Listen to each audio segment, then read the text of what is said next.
साथियों नमस्कार, मैं भीषण सारस्वत लक्ष्य कैरियर गाइडेंस सेंटर में आपका हार्दिक अभिनंदन स्वागत है। साथियों आज वीडियो एक विशेष उद्देश्य से बनाया गया है। जैसे कि सबको पता है आपको कि कल 10वीं क्लास का रिजल्ट आया था और बहुत से विद्यार्थी बहुत शानदार नंबर लेकर उत्तीर्ण हुए। उन सभी विद्यार्थियों को मेरी तरफ से हार्दिक शुभकामनाएं। इसके साथ साथ जो विद्यार्थी दुर्भाग्य से फेल हो गए या उनके कम नंबर बने हैं, तो मेरी उनसे अपील है कि वो बिल्कुल भी इस बात को डिप्रेशन के रूप में न ले कि उनके नंबर कम आए या फेल हो गए। जिंदगी आपको बहुत सारे मौके देगी। ये एक ही मौका नहीं था कि आप इसमें ही सब कुछ करने वाले थे। अन्य बहुत सारे अवसर आएंगे जहां आप इससे भी बेहतर करेंगे, क्योंकि मार्कशीट है वही कागज का टुकड़ा मात्र है। साथियों आज वीडियो बनाया गया है कि 10वीं और 12वीं के बाद अपने को क्या करना चाहिए। बहुत से विद्यार्थी 10वीं और 12वीं करने के बाद ऐसा समझ में आ जाते हैं कि हम आगे क्या करें, उनको सही गाइडलाइन नहीं मिल पाती है। और हमारे जो ये YouTube चैनल है इसका उद्देश्य यही है कि कोई भी बच्चा मार्गदर्शन के अभाव में पीछे न रहे। जो लक्ष्य नाम है उस नाम को सिर्फ मार्गदर्शन के रूप में ही हर जगह पहुंचाना ही मेरा लक्ष्य है। तो आज के वीडियो की शुरुआत करते हैं कि 10वीं और 12वीं के बाद बच्चा क्या करे। बहुत सारे पेरेंट्स भी ऐसे समझ में रहते हैं, वो समझ नहीं पाते हैं, तो वो इस वीडियो को जरूर देखें। अपने बच्चों को उनकी जो इच्छा है उस इच्छा के अनुसार ही डालें कि वो आगे किस क्षेत्र में जाना चाहते हैं। ये तो ऑप्शन दे रहा हूँ, अपने बच्चे से जरूर पूछें कि वो अपने लाइफ में क्या करना चाहता है, किस क्षेत्र में जाना चाहता है, उसकी रुचि कौन से सब्जेक्ट में है, उसी क्षेत्र में उसको भेजने की आप चेष्टा रखें। न कि आप इधर उधर से देखें कि फलाने वाला वहां जा रहा है, उसके वाला यहाँ जा रहा है, तो आप उस चक्कर में ना पड़े कि वो वहां गए, उसका लड़का वहां गए। नहीं, आप अपने लड़के से पूछें कि वो किस क्षेत्र में जा रहा है। मैं आपको सिर्फ ऑप्शन दे रहा हूँ कि आप अगर इस क्षेत्र में जाते हो तो ये संभावनाएं बढ़ेगी। जैसे कि हम 10th के बाद अपने पास 3 स्ट्रीम मुख्यतः मिलते हैं, आर्ट्स, कॉमर्स और विज्ञान। तो सबसे पहले मैं आर्ट्स की बात करूंगा कि आर्ट्स में आप आगे जाकर के क्या क्या कर सकते हैं। तो आर्ट्स में आप अगर सबसे पहले देखें तो सबसे ज्यादा चलती है अपने BA, बैचलर ऑफ आर्ट्स, जो कि ग्रेजुएशन की डिग्री है। इसके माध्यम से आप बहुत सारे कंपटीशन एग्जामों के एग्जाम दे सकते हैं। जैसे कंपटीशन के मान लीजिए UPSC, PCS, जितने भी एग्जाम हैं वो लगभग BA लेवल के होते हैं। दूसरी अगर इसमें आर्ट्स में समान होती है BCA। BCA मतलब बैचलर ऑफ कंप्यूटर में। अगर आप मान लीजिए कंप्यूटर आपकी रुचि का विषय है तो आप कंप्यूटर के माध्यम से भी डिग्री प्राप्त कर सकते हैं 12वीं के बाद। BHM का मतलब होता है ये होटल मैनेजमेंट का डिग्री होता है, बैचलर ऑफ होटल मैनेजमेंट। तो आप अगर आपकी रुचि आपके पकवानों में मान लीजिए शेफ बनने की हो, किसी होटल में मैनेजमेंट का काम देखने की हो, तो आप BHM कर सकते हैं। ये बहुत कम खर्चे पे है, बहुत कम खर्चा, मतलब इतना कोई ज्यादा कोर्स भी नहीं है कि बहुत महंगा है।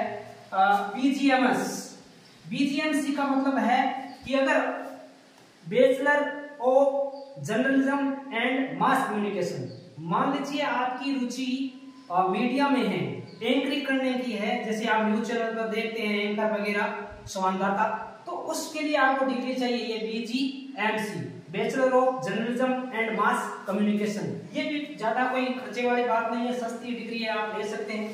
एक होती है BFA, bachelor of fine art. अगर आपकी रुचि मान लीजिए चित्रकला में है, क्राफ्ट में है, तो आप ये डिग्री कर सकते हैं आर्ट्स बेस पे जाकर पढ़ाएंगे। एक होता है एनिमेशन मतलब आप देखते हैं बहुत सारे वीडियो बनाते हैं, उसमें तरह तरह के जो शेड किए जाते हैं, एनिमेटेड किए जाते हैं, तो इसका भी कोर्स आता है आर्ट्स सेक्टर में।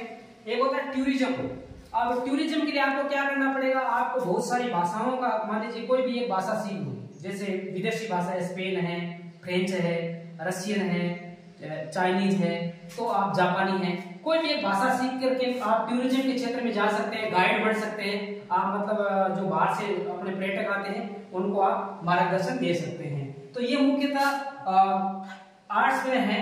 अब मैं बात करूं कॉमर्स में अगर आप देखें तो आप 12वीं के बाद CA कर सकते हैं।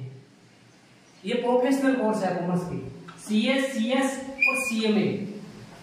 Chartered accountant, CS company secretary, ये भी बहुत अच्छी पोस्ट है। कंपनी की मुख्य एक तरह से सेक्रेटरी जो पूरा देख रेख करने वाला होता है। CMA कंपनी में जो पोस्ट मैनेजमेंट करने वाला व्यक्ति होता है वो CMA की डिग्रीधारी होता है। बीकॉम, अब देखो बीकॉम और जो BA है ये दोनों सिमिलर है, मतलब ये ग्रेजुएशन डिग्री है। ये भी इसके जैसा BA लेवल के आप एग्जाम देते हो वो बीकॉम लेवल पे सेम ही दे सकते हो, जो मान लीजिए PCS, UPSC। एक होता है BBA और MBA।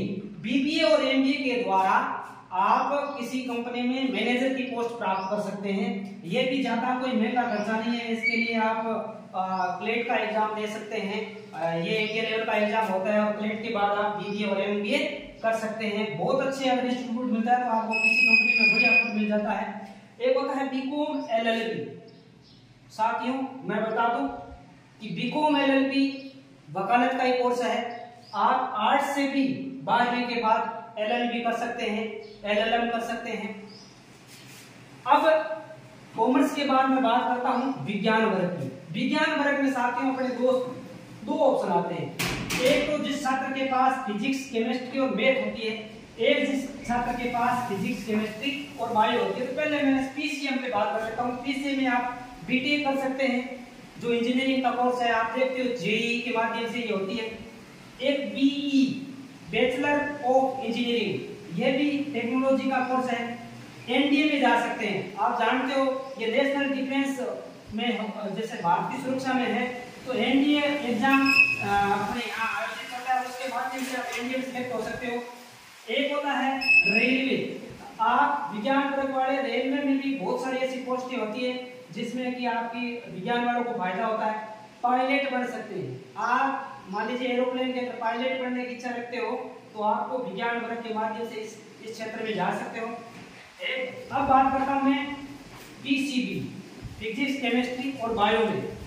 फिजिक्स, केमिस्ट्री, बायो में पहली जो चर्चित चीज है वो है MBBS। ये नीट के माध्यम से आप इसमें जा सकते हो, डॉक्टर बन सकते हो। अगर मान लीजिए आप डॉक्टर बनने की इच्छा हो और आप आगे बढ़ना चाहते हो तो आप BDS कर सकते हो, ये दंत चिकित्सक होता है। अगर इसके बाद आप BHMS कर सकते हो। BHMS है ये जो अपने होम्योपैथी है इस पे इसका कोर्स है। ये है BPT जो फिजियोथेरेपी, बैचलर ऑफ फिजियोथेरेपी। आप देखते हो बहुत सारी जगह चोट लग जाती है और अपने ये फिजियोथेरेपी होते हैं जो अपने कमर की और की हड्डियों का इलाज करते हैं, तो ये BPT कर सकते हो।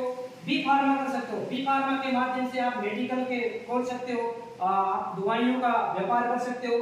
BMS ये आयुर्वेद का कोर्स है, बैचलर ऑफ आयुर्वेद। BOMS ये जैसे आप देखते हो यूनानी चिकित्सा पद्धति, तो इसके लिए आपको करना पड़ता है BOMS। आप देख रहे हो कि आज अपने एलोपैथी से ज्यादा थोड़ा सा अभी ध्यान दिया जा रहा है BHMS होम्योपैथी पे, आयुर्वेद पे और यूनानी पे। इसके साथ साथ आप नर्सिंग कर सकते हो, BSc नर्सिंग। एक और ध्यान रखना, नर्सिंग है वो आर्ट वाला विद्यार्थी भी कर सकता है जिसमें GNM और ANM के कोर्स होते हैं।